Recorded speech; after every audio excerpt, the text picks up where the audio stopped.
The house on Uzumako Street looked like every other respectable home in Enugu. A two-story bungalow painted off-white with mint green windows, a fenced perimeter, and 2 mango trees in front. To the neighbors, the Ibekwe family were the picture of perfection, strict but godly, modest but successful. Mr. Ibekwe, a banker with a calm but commanding presence, was known for quoting scriptures more than smiles. His wife, Mama Chioma, ran the home like a clock, with rules that ticked and talked across the tiled floor. They had 4 children: Kenechukwu, the firstborn and university student; Chioma, a 17-year-old final-year secondary school student; Ibiub, the curious 13-year-old; and little Samto, who was barely 6. Of all of them, Chioma was the obedient one, the light of the family, brilliant in school, always in church, helpful at home.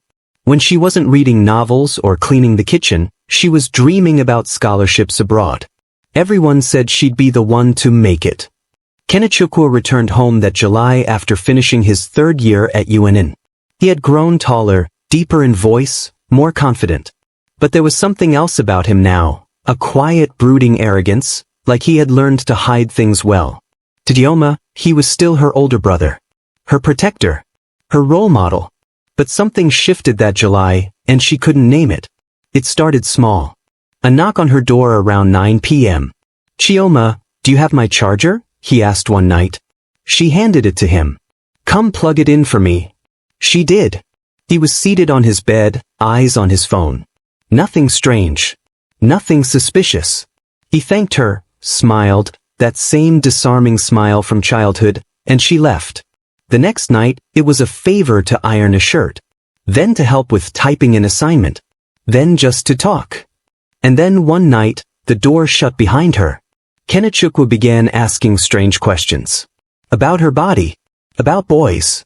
About what she'd do if someone ever touched her. It was wrapped in concern at first. "I'm just trying to protect you," he said. It felt off. But he was her brother. He was Kenechukwu. So she ignored the chill in her spine. Until she couldn't anymore. That night, a month before her final WEC exam, it happened. She would never tell the story the same way twice. Because some memories burn the moment you name them. She remembered being too stunned to fight. Too confused to scream. All she could do was breathe, like her body had decided to stay alive without permission. He told her not to tell anyone. That she misunderstood what happened. That if she said anything, no one would believe her. After all, she was always in his room. She always smiled at him. "You don't want to destroy this family, do you?" She believed she could bury it. Just bury it and forget. 2 months later, Chioma vomited after breakfast. Twice in 1 week. Mama noticed. A week later, she missed her period. Then came the nausea. Then dizziness. The test said what her body already knew. She was pregnant. And that was when the world she thought she was holding together shattered. When Mama asked her who was responsible, she went silent. But silence never meant innocence. It meant accusation. It meant, "You have disappointed us." "Young girls of today are so loose," her father said. But her eyes said something else. Something haunted. It was Ibiub who noticed. "Chioma cries in her sleep," he whispered one day. Still, she said nothing. But truth does not remain buried. Not forever. Chioma's silence became a mirror. Everyone saw what they wanted in it. Some saw shame. Others, guilt. Only one person, her mother, began to suspect something darker. One night, after a week of watching her daughter flinch whenever Kenechukwu entered the room, Mama Chioma called her into the kitchen. "Chioma, who did this to you?" she asked, voice barely above a whisper. Chioma looked down. "It wasn't a boy in your school, was it?" Chioma's hands trembled. And Mama asked the one question that made time stop. "Was it someone in this house?" Chioma broke. She sobbed until her throat burned. She nodded slowly. It was the scream Mama let out that woke the rest of the house. When the truth came out, it was not with fists or gunshots, but with a single name. Kenechukwu. Mr. Ibekwe refused to believe it at first. "My son? Not Kenechukwu. You must be mad." He turned to his wife. "She's covering for someone. Maybe a neighbor.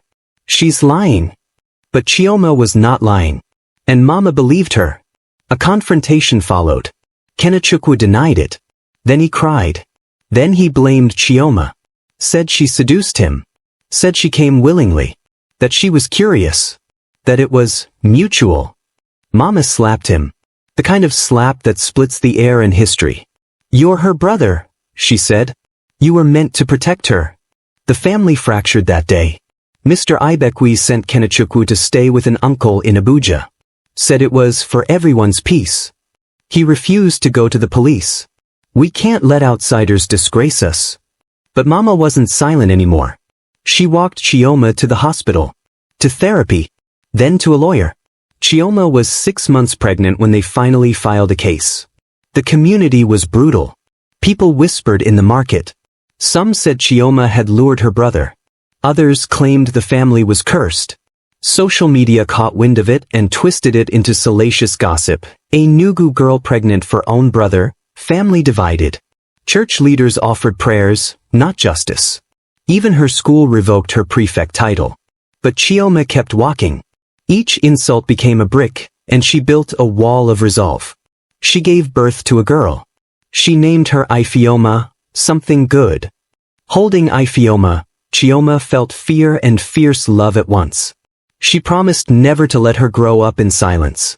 When Kenechukwu was finally arrested, it made national headlines. Court proceedings were slow.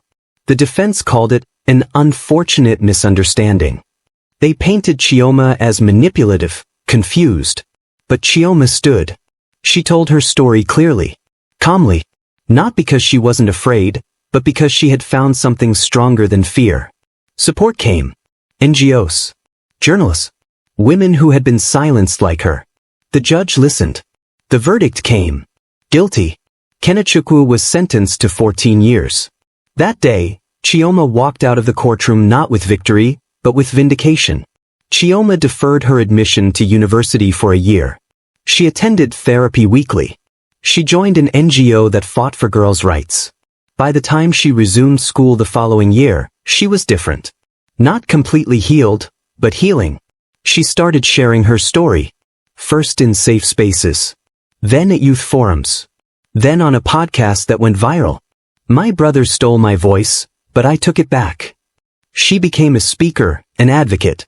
By the time she graduated, Ifeoma was already calling her mama with pride. Years later, Chioma launched the Voice Project, an initiative that educated schools across Nigeria on sexual abuse, consent, and safe reporting mechanisms. She worked with policymakers to push for early education on bodily autonomy. She helped design Nigeria's first school-based peer abuse prevention curriculum. Ifeoma grew older, wiser, surrounded by truth, not shame. And every year, on her birthday, Chioma told her, "Your life started in the dark, but look how brightly you shine now."